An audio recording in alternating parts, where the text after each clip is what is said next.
And Lionel already said it all, but as normally I like to start with a very short intro and bio. Just, geographically speaking, I was actually, I'm a neighbor in the sense that I was born and raised, and I got my PhD in Italy. And then in 2000, I moved to the US, more specifically to Atlanta. And I was supposed to stay 9 months, and I stayed like 15 years so far. And so I guess, it worked out, and I'm now a professor in the College of Computing. And as Lionel said, I'm working software engineering. I do static and dynamic program analysis, software testing. And I do some work in security because in the end, so in many cases, vulnerabilities are bugs. So you can find them with, static and dynamic analysis techniques as long as you focus on the right kind of bugs. And I'd like to start with some, motivation for this talk. Or not. Oh. All right, sorry about that. But actually, this is not a real failure. It's a simulated one. And, but it's one, I'm sure that, many of you, if you've seen talks from me before, I do that all the time. So you could expect that. But the point is, this is very common. It happens to, most of us, for sure. This was a real one at some point. I got tons of screenshots of failures that occurred on my machine. And what normally happens when you have a failure of this kind, you click OK, and you're presented with something of this kind. Depending on the operating system, it might be slightly different, but you get the possibility of sending a report, in this case, to Apple. And the dream of automated debugging is that instead of having something like this, if you're a developer and you're testing your application, you will have a button that says debug. You will click this button, the machine will go off, think a little bit, and then come back with your source code for your application and tell you, oh, here's where the bug is. Okay, so that's the general idea, the dream. I would like to have something like this in which, without human effort, I can find the bug. And so what I'm trying to do in this talk is to see how we're doing towards that goal, whether we're there yet, and whether we should go there at all. And this is a talk, it is an extended version, an updated version of a keynote that I gave at an international workshop on debugging. And it was starting, I have to say, from some frustration about the direction of the field. And so you will see, some of the frustration when I talk. So basically, I was seeing a lot of work going in a direction that I thought was not very promising, or at least, they kind of reached its maximum potential. So I'll talk a little bit about that. So let me start with the first part.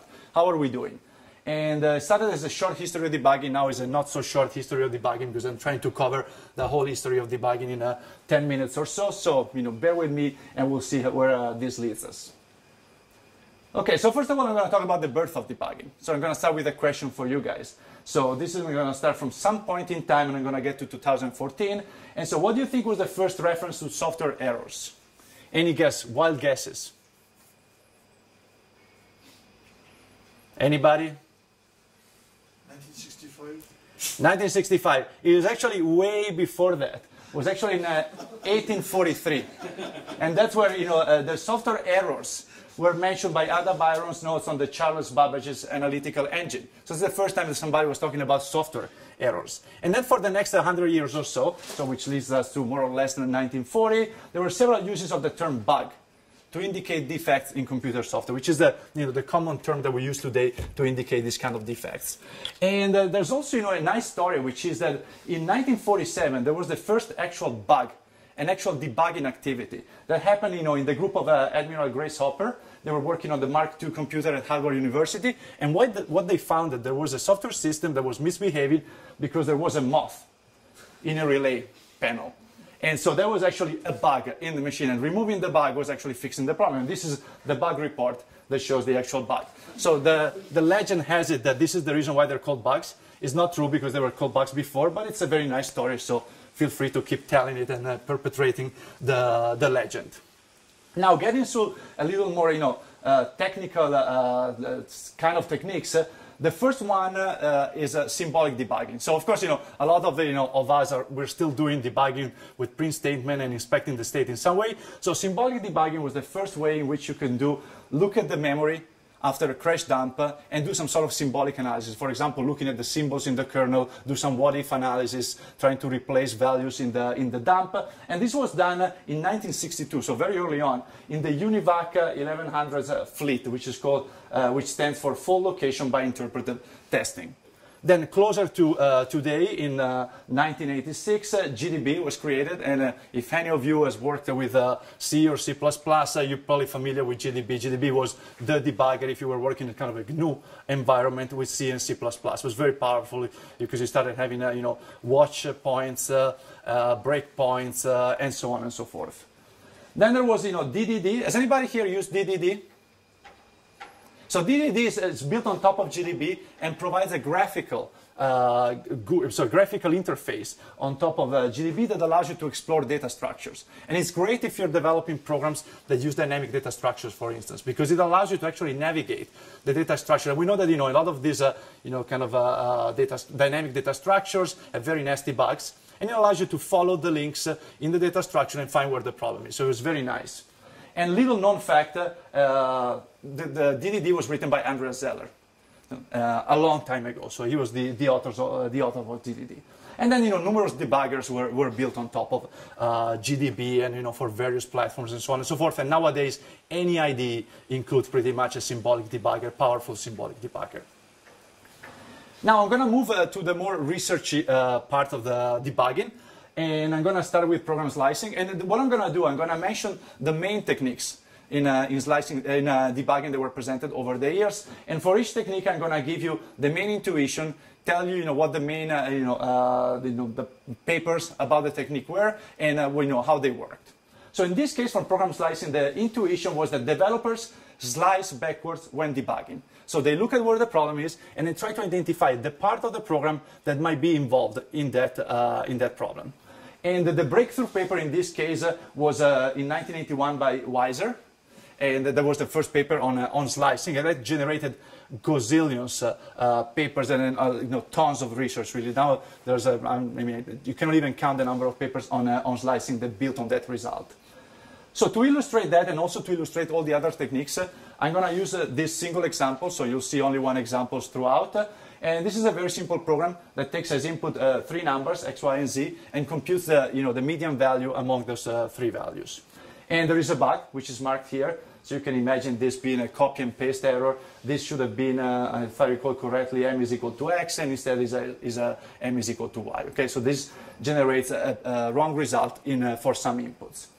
So in the case of slicing, as I was saying, what the developer will do, we'll look at here, which is the point where the result is printed, find out that the result is wrong, and trying to figure out how did I get to this wrong result. So slicing does it automatically for you by analyzing program dependencies. So basically assignments that can affect this value and control statement that can affect this value. So what you will do, what slicing will do, will start from m, identify all the places that might affect the value of m, in this case all the assignments that can reach this point, and then you will start looking also at the reasons why these statements were executed. So which are the control dependencies. For example, this statement will be executed because this if statement is true. So I will have to include this in the slide because this predicate might affect this value. And if you continue this way by including direct and indirect dependencies, the problem is that you end up with this kind of slice, which is a slice that pretty much includes the whole program. So the problem with slicing is that it's very imprecise. It's a very powerful technique, but it's very imprecise, static slicing. And in fact, people built on static slicing and developed other techniques that are a little more precise by eliminating some of the information. As I said, a lot of work there. So what researchers thought is like, well, hold on a second, because especially if we're doing it, for debugging, we're doing it in the presence of executions, we can do something which is dynamic slicing. So instead of considering all the possible dependencies, we look at only at the dependencies that were actually exercised in the execution or executions that I care for. And so Koren and Lasky presented several dynamic slicing techniques, and Agrawal in 1993 proposed the use of dynamic slicing for debugging. So how would that work? Going back to our example, I'm going to add some information to this example. In particular, I'm going to add test cases or inputs, where each input consists of 3 values, the 3 inputs.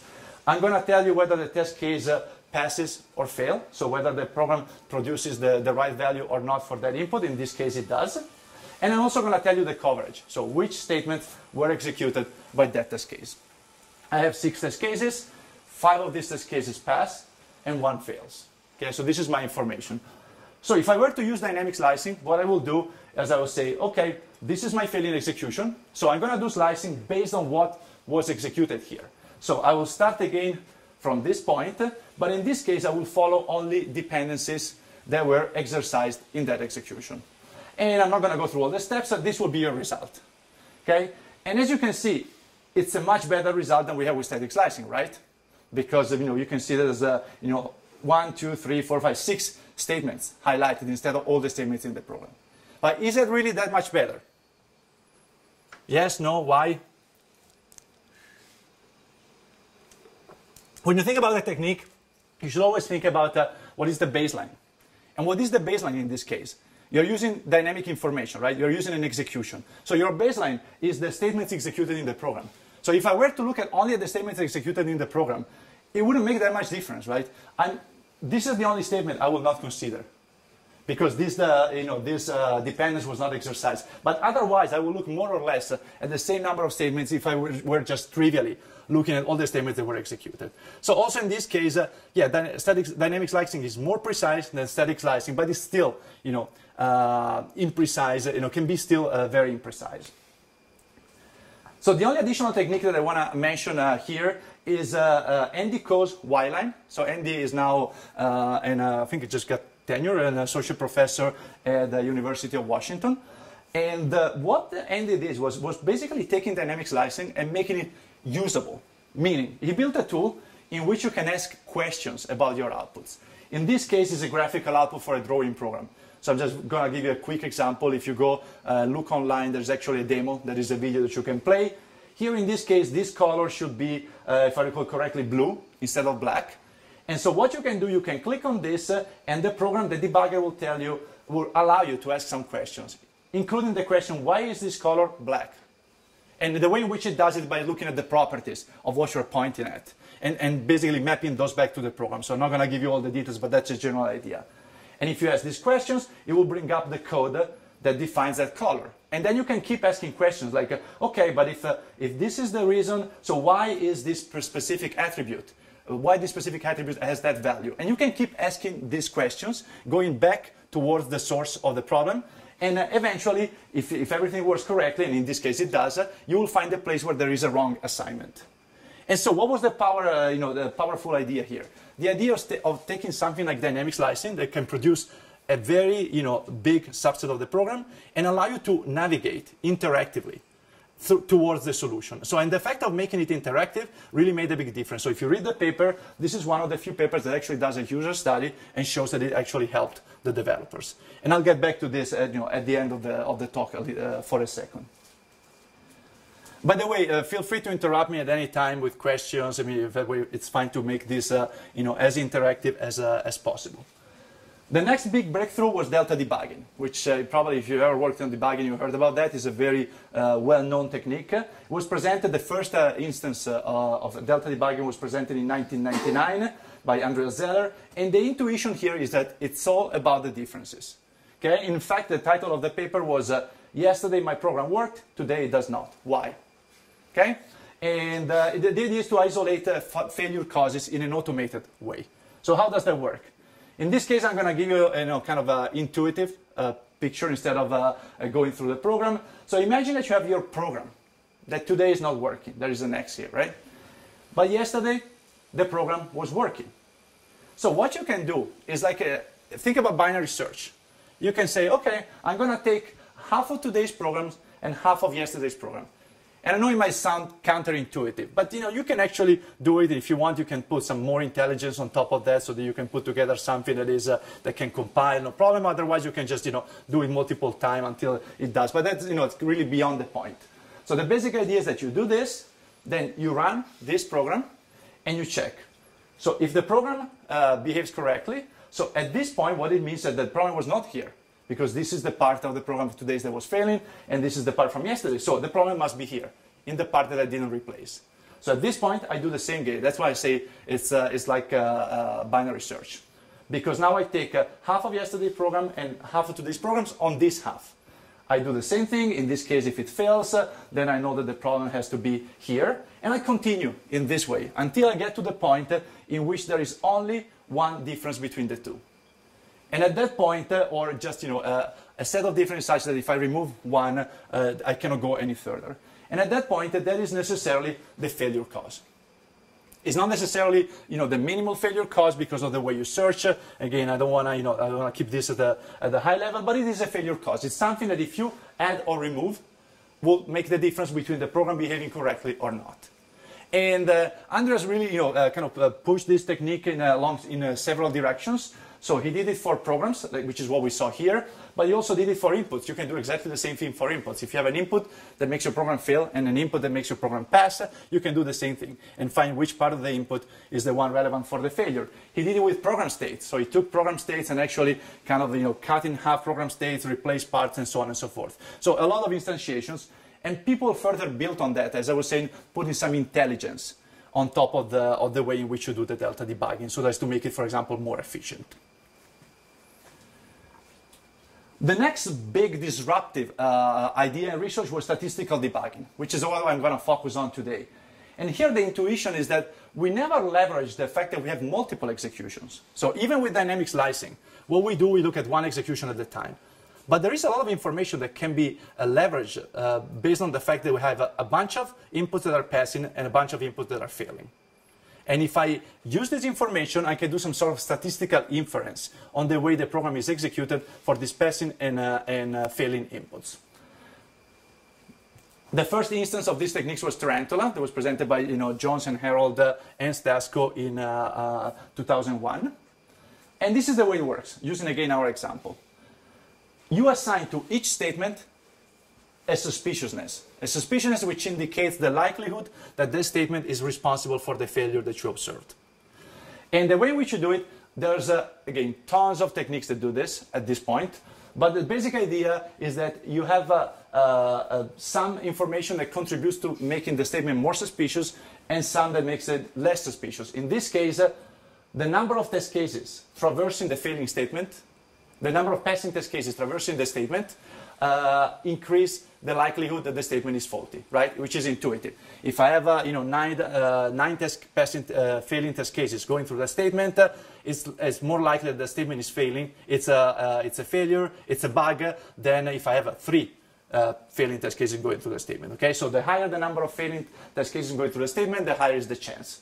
And on the other hand, the higher the number of passing test cases going through the statement, the lower the likelihood of that statement to be suspicious. Does it make sense? Okay. And also, you consider, you divide this by the total number of failing and passing test cases, because if I have 9 out of 10 failing test cases going through a statement, of course, it's a stronger signal than if I have 9 out of 1,000 test cases that are failing. Okay. So it means that almost all of the, it gets closer to all of the failing test cases going through that statement. So if I apply this formula, for example, for the first statement here, I will get that 1 out of the 1 failing test cases is going through the statement, that 5 out of the 5 passing test cases is going through the statement, and so when I compute the formula, I get 0.5. This is kind of right in the middle. All the passing and all the failing test cases are going through the statement. Okay. On the other hand, if I look at this one, I have that 1 out of the 1 failing test cases going through the statement, but only 1 out of 5 of the passing ones is. So in this case, the suspiciousness value will be 0.8. And if I compute all of them, turns out that the one for the buggy statement is the one with the highest suspiciousness, which of course is not a guarantee at all. It just works well in this example that was carefully picked to illustrate the technique, which doesn't mean that technique doesn't work in general either. And so what would be the way in which you will use this kind of information? As a developer, you will provide your set of test cases, you will run the analysis, and then you will start looking at all the statements in order of suspiciousness. So you will start from here and say, okay, is this a faulty statement? In this case it is, so you will stop. If you were not, you will start looking at the next one.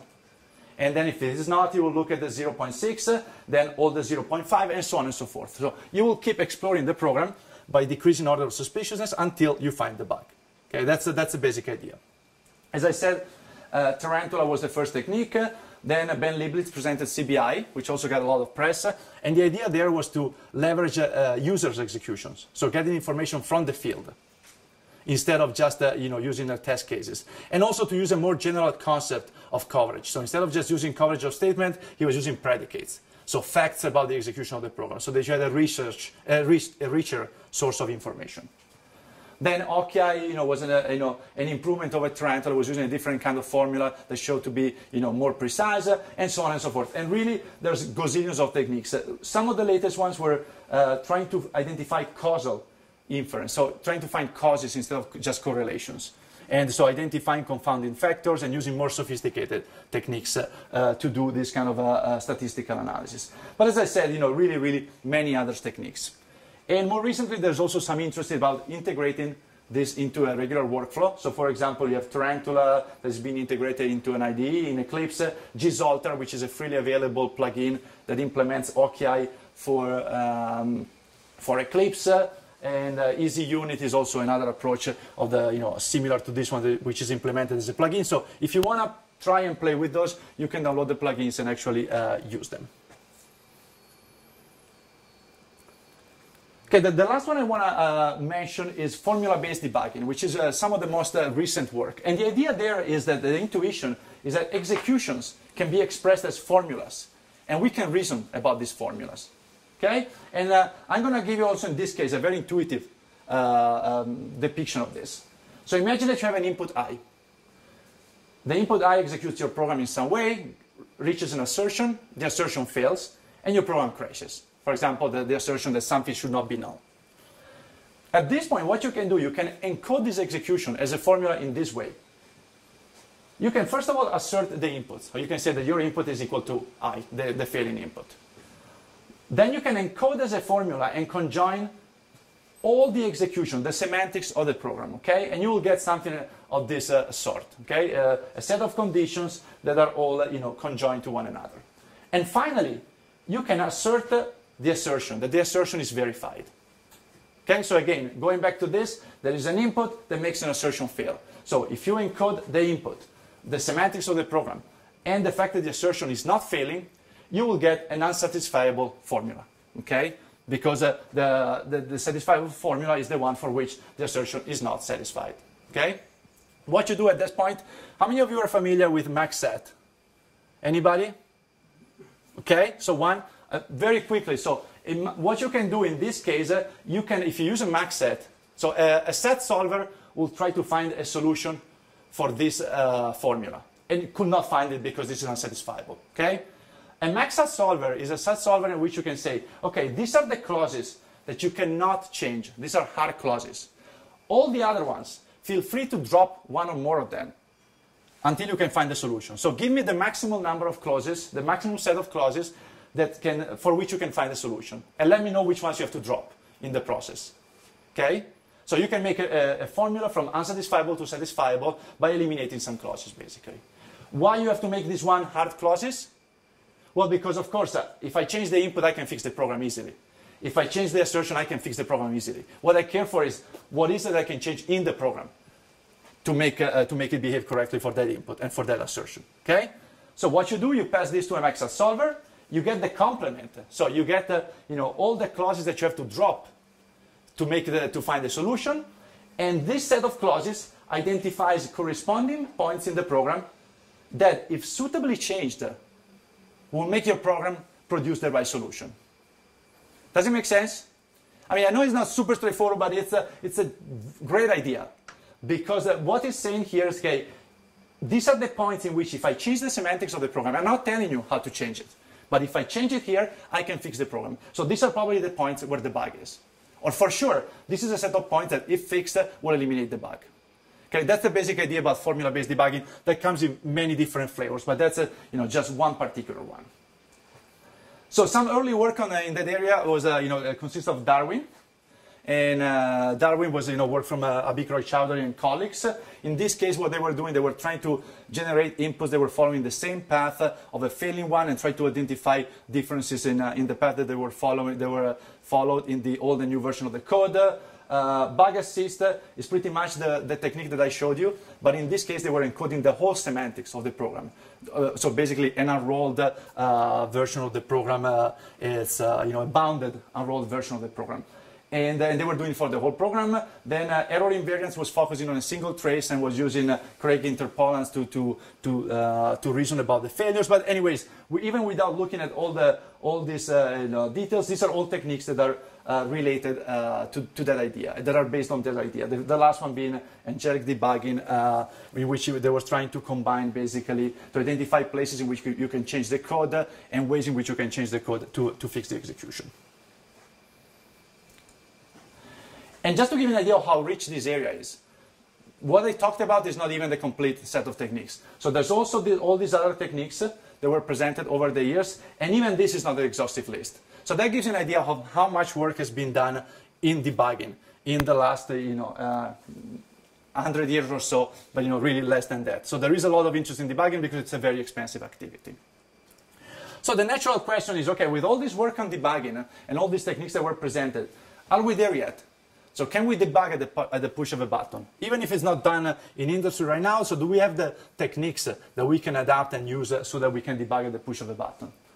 And I'm going to talk in particular about the techniques that are based on statistical debugging, which are some of the most successful and most investigated in recent years. Just as a reminder, the way these techniques work is that you have a faulty program with a set of execution, you pass it to the machine produces a list of ranked statements, and the developer says, okay, I'll take this list, check the statements, and find the bug. So he or she will start and look at the various statements in order of ranking. So statement number 1, 2, 3, until he or she gets to the point in which the bug is found. Okay? At that point, the technique will be successful because the bug has been found. So how do you measure success and performance of these techniques? Well, here is the way in which we're going to represent it, and it's typically the way used in these papers. And it's a little, it's not, perfectly intuitive, so I'm going to go through this to make sure that we're all on the same page. So what I'm showing here is here is the number, the percentage of faulty versions. So imagine that you have 100 bugs, okay? This is the 100 bugs that you're considering. Here is the percentage of the program that you have to inspect before finding the bug. So going down that list tells you how much of the program you have to look at. So what is the ideal scenario? Well, the ideal scenario is this one, where your curve is like this, which means that for 100% of the bugs, you find them right away in 0.001% of the program, okay? Which means that you pass them to the technique, and the first statement you look at is the faulty one. Make sense? What's the worst one? The worst one is this one, in which for all the bugs, you basically have to look at the whole program before finding the problem. Okay? So in between here, there will be your performance, and depending on how closer you are to this one or this one, it will tell you how good or bad is your technique.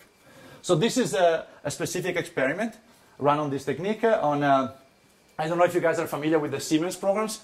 It's a set of small programs. So, it was initial, a piece of work. It was done, 14 years ago or 13 years ago. So back then, the Siemens were very popular. Unfortunately, they're still today to some extent. And the space program is a slightly larger program. It's it's a utility that was also used together with the Siemens programs often. So this is the performance for a specific technique. If we focus on the one for space, which is the best one of the two, you can see that in more than 80% of the cases, just looking at 10% of the program was enough to find the bug. So that's a good result, right? Because the curve is very close to the top curve, which is the ideal one that I talked about. Do we all agree? Okay? So at this point is, can we declare a mission accomplished? Since we got a technique, then again, maybe it's not used yet, but can compute in, in 10% of the code can find most of the bugs in a fully automated way. And the point is that's the way in which, success was declared. But if you think about it, if you have 100 lines of code and you can find your bug in 10 lines of code, that works pretty well, right? We will all be happy. If you have 10,000 lines of code, 10% means that you'll have to look at, 1,000 lines of code before finding the bug. So going through 1,000 lines of code one at a time before finding the problem. And if you have 100,000 lines of code, which is by no means a large program, you'll have to look at 10,000 lines of code, okay? And again, so that's, a less than ideal scenario. First, this is the first point. And moreover, in addition to this, those techniques are also based on some strong assumptions. So what are the assumptions? The first assumption is that programmers exhibit perfect bug understanding. What does it mean? It means that if I show you, you're a developer, I show you a line of code, you can look at the line of code and tell me, yeah, this line is buggy or not. And how realistic is that? So I'm going to use a picture to show that. Do you see a bug here? Well, maybe if you put some effort into it, you will see a bug. What about this one? Or what about this one? There is a bug here. This is the best one. So the point is that finding bugs, it's hard. If you ever debugged, and probably most of you wrote code and debugged code, it's not enough to look at the code to figure out whether it's buggy or not. What you have to do, you have to figure out what is the state of the program at that point, where is the execution coming from. So it's a very complex and human-intensive process. So the idea that you can look at a piece of code and decide whether it's buggy or not in isolation is not a very realistic one.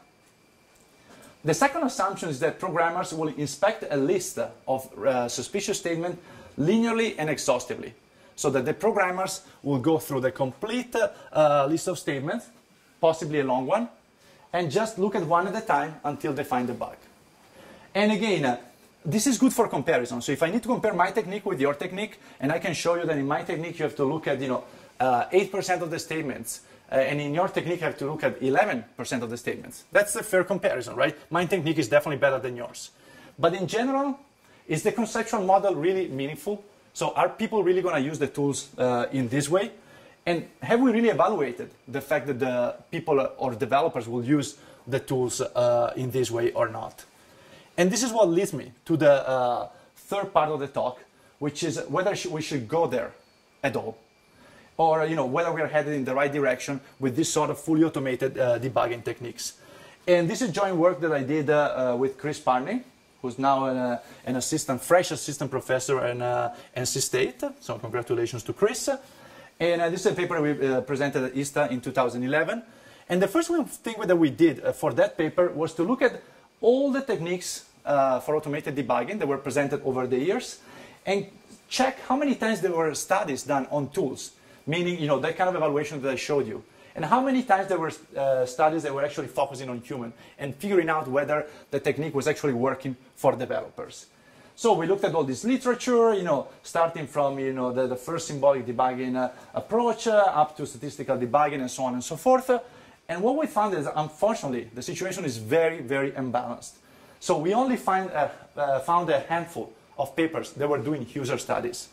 All the other, and by the way, in some cases the results were negative, and all the other ones were just focusing on analytical evaluations, which we found that was very, very limiting. So what we did, we said, okay, well, let's try to fix that. And let's try to actually take one of these most advanced techniques, put it in front of developers, and see how it works.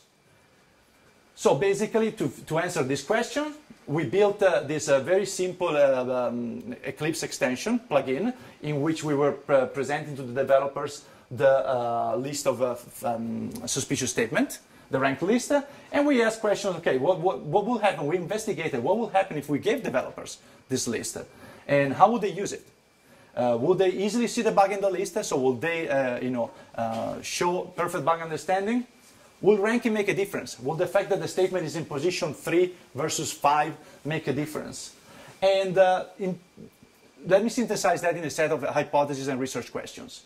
So the hypothesis that we try to go out and investigate, the first one was that programmers who use automated debugging tools will locate bugs faster than programmers who do not use such tools. This is a very obvious hypothesis, right? If I'm building these kind of tools, I'm building them because I'm assuming that they're going to help developers. So if developers use the tools, they will do better. The second hypothesis was that the effectiveness of debugging with automated tools is affected by the faulty statements rank. So that the fact of seeing something earlier on or later on will make a difference.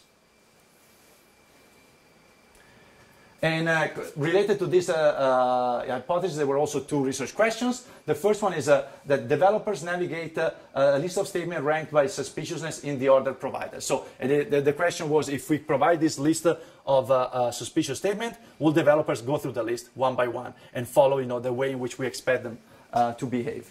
And the second one is whether the perfect bug understanding exists. So whether developers can look at the statement and decide whether it's faulty or not. So let me show you how we did it. This is the experiment protocol.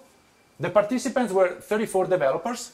So disclaimer, those developers were actually master students, but they had different levels of expertise in the sense that some of the students, and we knew that because we had their information, some of the students had been developers before going back to school. So they were what we consider actual developers or expert developers.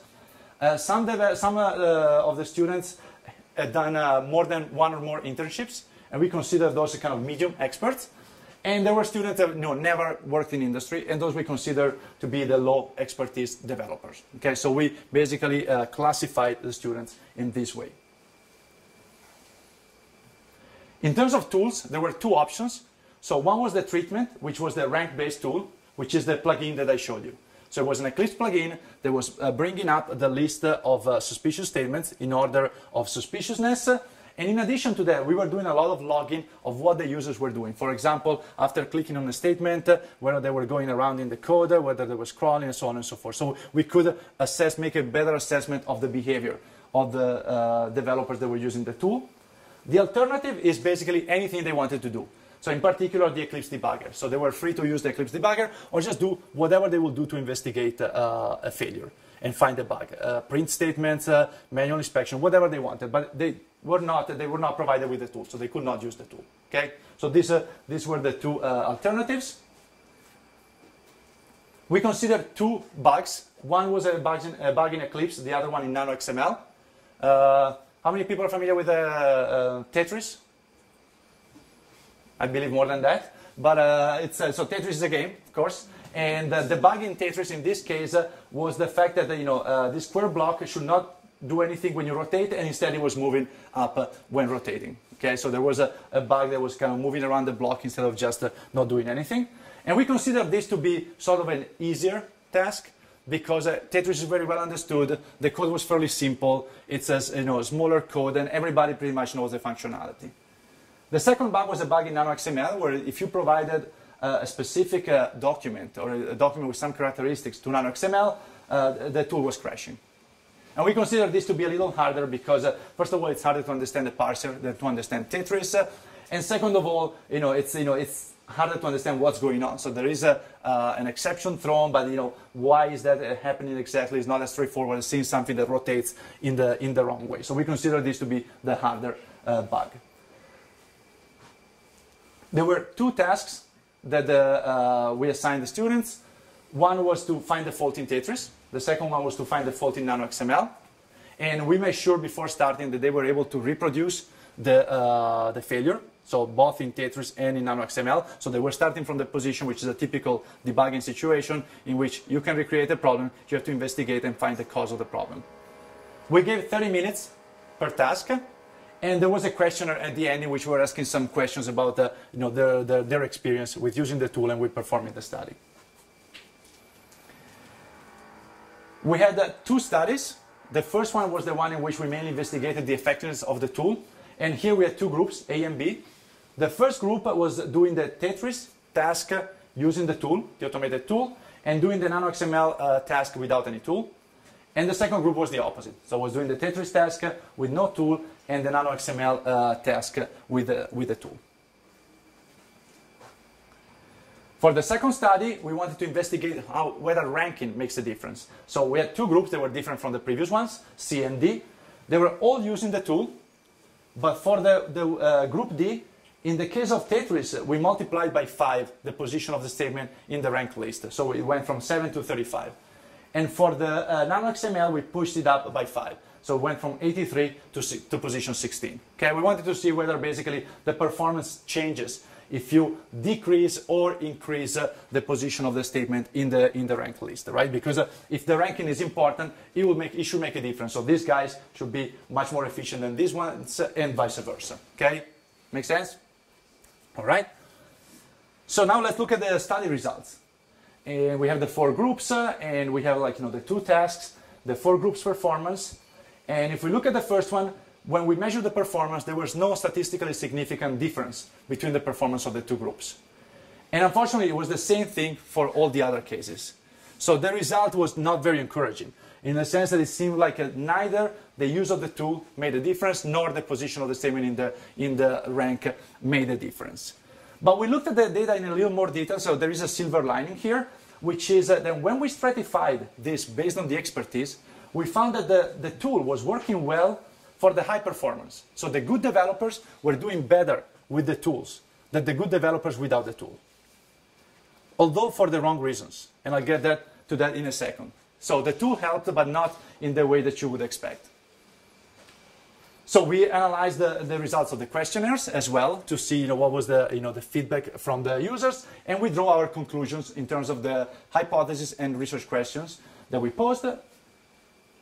So first of all, the first hypothesis: programmers who use automated debugging tools will locate the bugs faster than programmers who do not use such tools.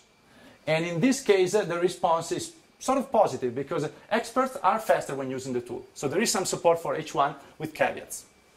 And I'll get back to that. As for the other ones, the effectiveness of debugging with automated tools is affected by the faulty statements rank. And the answer for this one is no. It's not affected. So changes in rank have no significant effect. So there's no support for H2. Changing the rank doesn't change the performance. What about the behavior of developers? Yes, Riona. Isn't there a contradiction between the two results? If the ranking doesn't matter, why do the tools help? Let me get to the point when I explain why it worked, why it helped, and then maybe you'll see why there is, there is really no contradiction. But that's a good question. So do developers navigate the list of statements? So if I give a list of statements to the developers, what would they do? For this, we use the logs, and we saw how and plus, also in the questionnaire, some developers were saying that. The answer is basically no. The typical behavior was going through 1, 2, 3, maybe 4 or 5 statements, and then giving up on the tool, because they were getting tired of just looking at lines of code that were clearly, or at least they couldn't find whether they were suspicious or not, were actually faulty or not, and they just give up on the tool. They get sick of it and they give up on the tool very quickly. Does perfect bug understanding exist?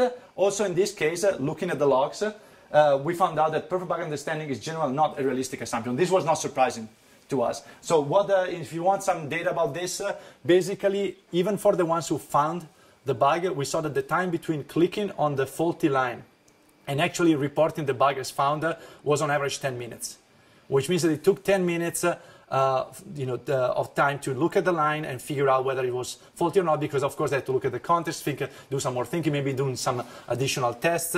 And the point is that if you take 10 minutes as any valid indication, and you think about having to look at 100 or 150 statements, even just 100 statements, which is not that much for a very large program, it adds up pretty quickly to a very long time. And that's why also developer will get sick pretty soon of going through a list of possibly suspicious statements.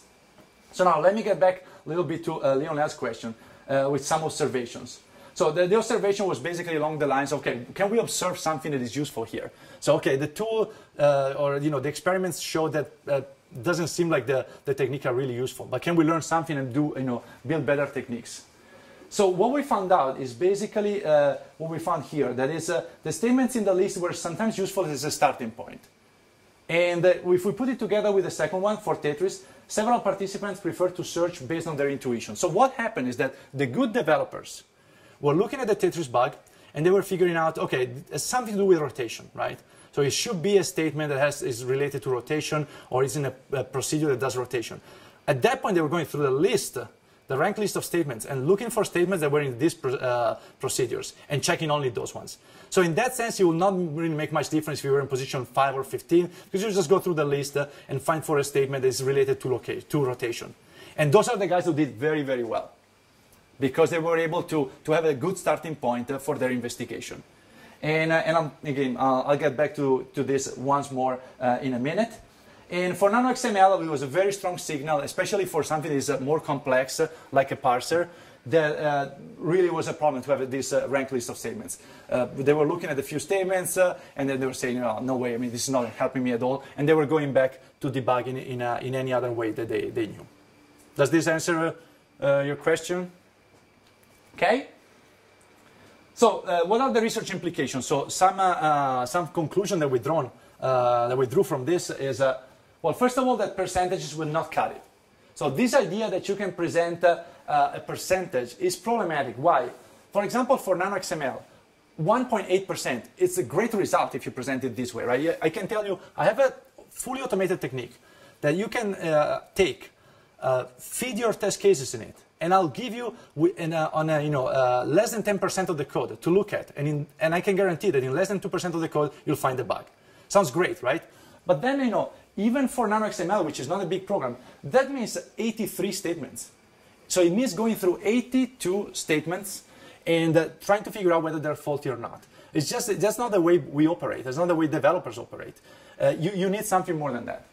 So the implication number one is that techniques should really focus on improving absolute rank. So if you want to do this kind of statistical approaches, you should let me know how many statements I have to look at. So if you tell me 10 statements, I'm happy with the results. If you tell me 0.5%, I'm not so sure, because that can still mean 1,000 statements in your program. And I know it's much less than if I had to look at the whole program, but still it doesn't help me. So ranking can be successfully combined with search. So this was one of the most interesting things that we found, at least was the most interesting for us. The fact that it seems like if you can do some sort of a search base, for example, even using some sort of information retrieval technique, and combine that with the ranking, that might work pretty well. Because at that point you might have a sort of a double filter in which you find a good starting point and then you relate the starting point to the failure. Developers want explanation, not recommendation. Very strong signal in the questionnaires. I don't care about seeing the statement that is responsible for the fault. I want to know why. Because if you just show me the statement, I'm not going to be able to understand whether it's the reason for the failure or not. So they want context, they want slices. So that's why I think, for example, they're going back to the Y-line tool that I was talking about before. That tool works well because I can see why.